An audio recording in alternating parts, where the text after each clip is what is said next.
What's up? It's Carcino. Let me give you an update on Jusuf Nurkic injury. As you know, he broke his fibia and tibia in his leg, in his left leg, and of course he's going to be out a year. Now, he's a big man.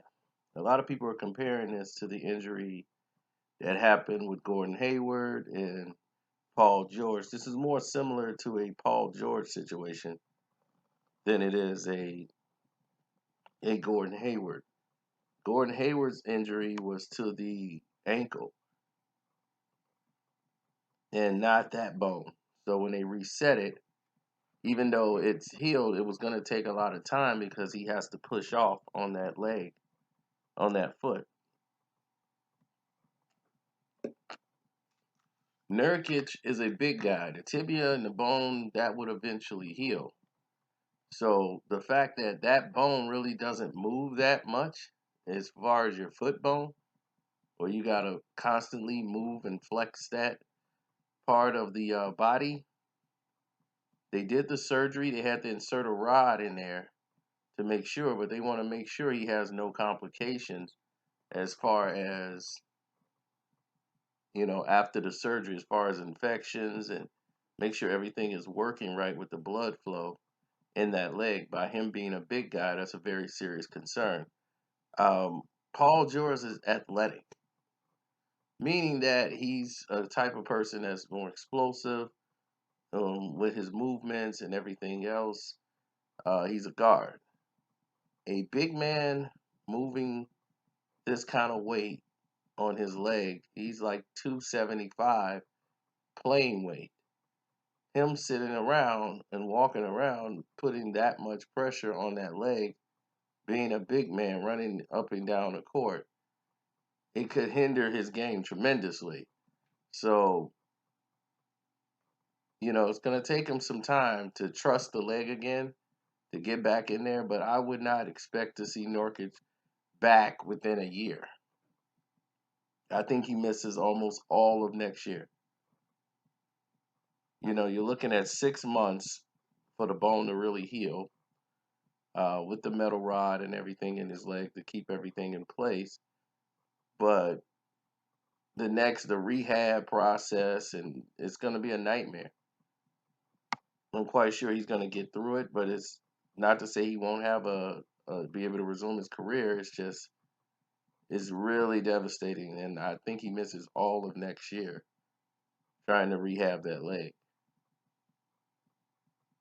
It's going to take about really a good year for him to start, being able to get on the court and move around again and compete.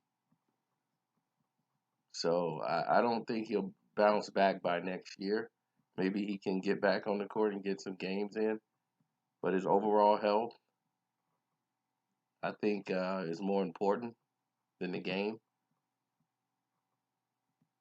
So I wish him a speedy recovery, but it's no big, it's no easy comeback, or he'll be back and setting dates and timetables. I think that's not really realistic at this point because he is a bigger man and it's very hard, as we've seen with Boogie Cousin, who tore his ACL. That's normally a career-ending injury, and to see Boogie right now struggles, still trying to get himself really comfortable on the court doing the things that he used to do. That's a very difficult task when you're physically used to doing something and you can't do that no more. Your body's not allowing you to do it that way anymore.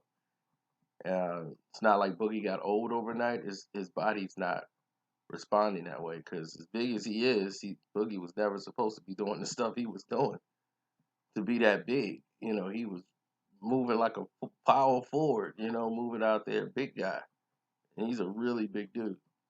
So yet again, he's working his way back, and that's going to take time. 20 years ago, you might as well call it a wrap. You wouldn't be back on the court.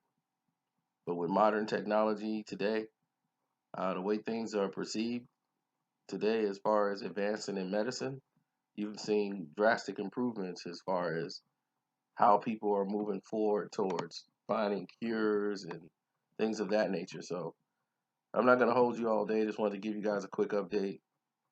It's your boy Carcino. I'm out. If you like what you heard, please donate to the page. Click the link in the description box. Hit the Streamlab up. Leave your number in there so when we go live, sometimes we can call you. You know, and you can be part of the video experience.